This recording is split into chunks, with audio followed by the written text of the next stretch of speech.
Welcome to The Explainer. Today we are diving into something absolutely extraordinary. We're going to unpack a 2,400-year-old metaphor that, crazy as it sounds, is literally a mirror reflecting your modern life right now. Seriously, it's the kind of concept that completely shifts how you view your own thoughts, your daily habits, and really, the entire world around you. So let's just drop right into this scenario together. Imagine you're deep inside a dark, damp cave, and you're chained up. Just try to feel that claustrophobia for a second. You literally cannot turn your head. You can't look left, you can't look right. All you can do is stare straight ahead at a blank stone wall. And here is the truly heavy part. You've been chained like this since the exact day you were born. I mean, let that sink in. A lifelong, inescapable darkness. You've never known anything else. Your whole entire existence is just facing this one single wall. Okay, so let's walk through the actual mechanics of this cave. You're chained, facing the wall, right? Now, way far behind you, completely out of sight, there's a blazing fire. And between you and that fire, there's a walkway where people are strolling past, carrying all sorts of objects. We're talking puppets, figures, different shapes. Now, because of that firelight, those objects are casting shadows onto that blank wall right in front of you. And remember, because you've been stuck there since birth, those flat shadows are literally the only things you have ever seen. Now, think about what that actually does to a person's brain. You do what any normal human mind would do. You try to make sense of it all. You start naming the shadows. See the shadow of a horse? You just call it a horse. The shadow of a person? That's a person. You start studying their movements. You memorize their patterns.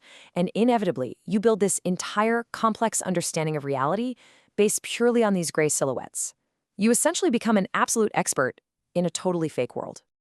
But then, imagine the sudden shock of what happens next. Out of nowhere, someone unchains you. They grab you, and they force you to turn around and face that blazing fire. The light is just absolutely blinding. The physical pain in your eyes is intensely real. And then you're dragged, stumbling and fighting, all the way out of the cave and into the actual brilliant sunlight. Think about the crazy contrast here. You're leaving those comfortable shadows, a predictable, safe little world that you totally understood. And you're suddenly thrust into the actual world. You're seeing what a tree actually is for the very first time. You're seeing what a person actually looks like in 3 dimensions. And then this terrifying, shocking realization just hits you. Nothing, absolutely nothing, is what you thought it was.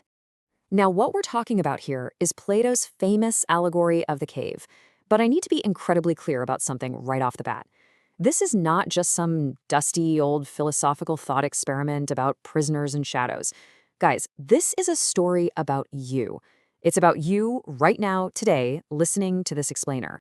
Let's ground this in a little bit of history real quick, because the context here reveals the real fatal cost of truth.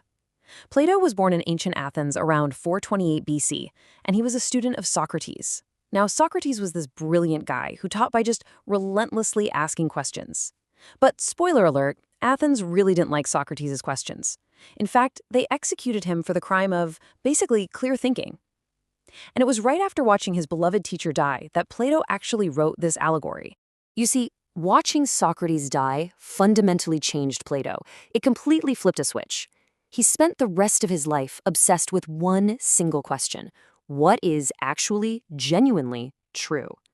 He wasn't interested in what merely appeared to be real. He definitely didn't care about what everyone just agreed was real or what felt comfortable and safe. No, he wanted objective, unfiltered reality.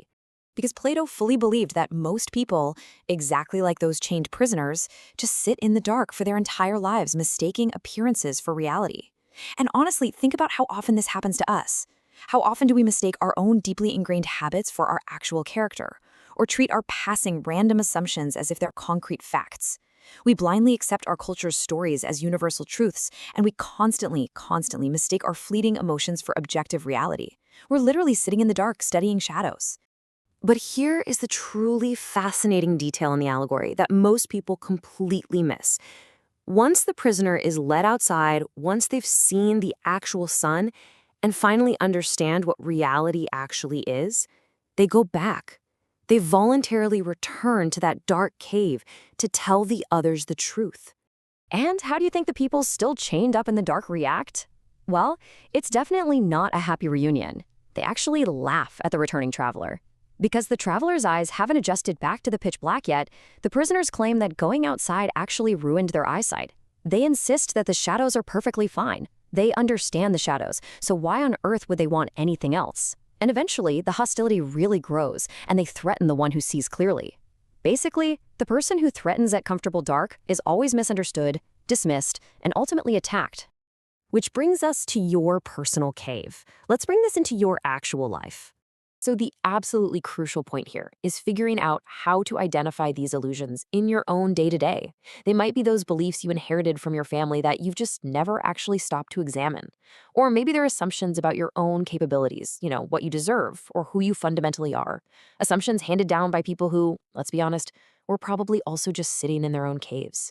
Or maybe it's the cultural stories constantly projected at us about what a successful life is supposed to look like, or what a good body looks like, or even what we're supposed to be afraid of.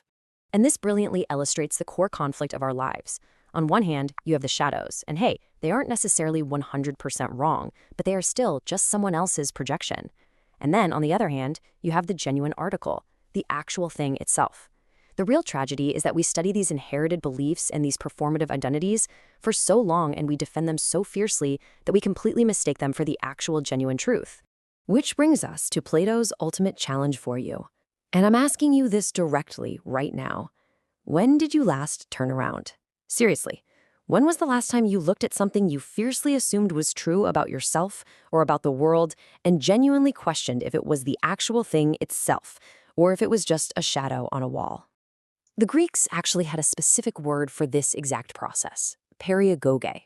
It's the philosophical act of turning toward the light. And let me tell you, it is an incredibly uncomfortable and very often painful process of genuine questioning. It's the messy work of discovering that things you deeply, deeply believed were actually completely false. Because the light hurts. When you realize that the career you just spent a decade building was actually based on someone else's definition of success, wow, that brings up real grief and anger. Or when you discover that a long-term relationship was maintained by this fictional story rather than any genuine connection, man, that hurts.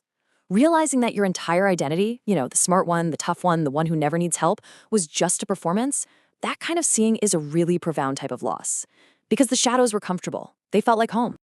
But you really have to remember this vital distinction. Plato never promised that turning toward the light would be pleasant. He just promised it would be real.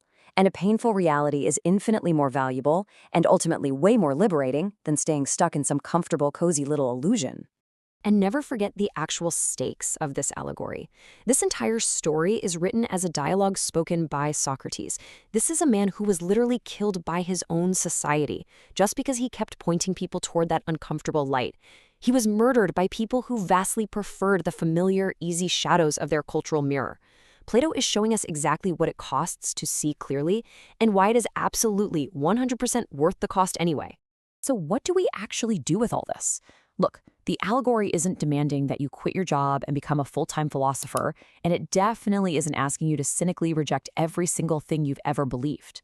It's asking for something much simpler, yet somehow much harder. Just hold your beliefs more lightly. Look at the world and look at yourself with a genuine, open sense of curiosity. I want to leave you with this lingering thought to carry with you after this explainer wraps up. The very next time you feel absolutely unconditionally certain about an assumption or a judgment or some ingrained habit, just pause, just for a second, and ask yourself, am I looking at the thing itself right now, or am I just staring at its shadow?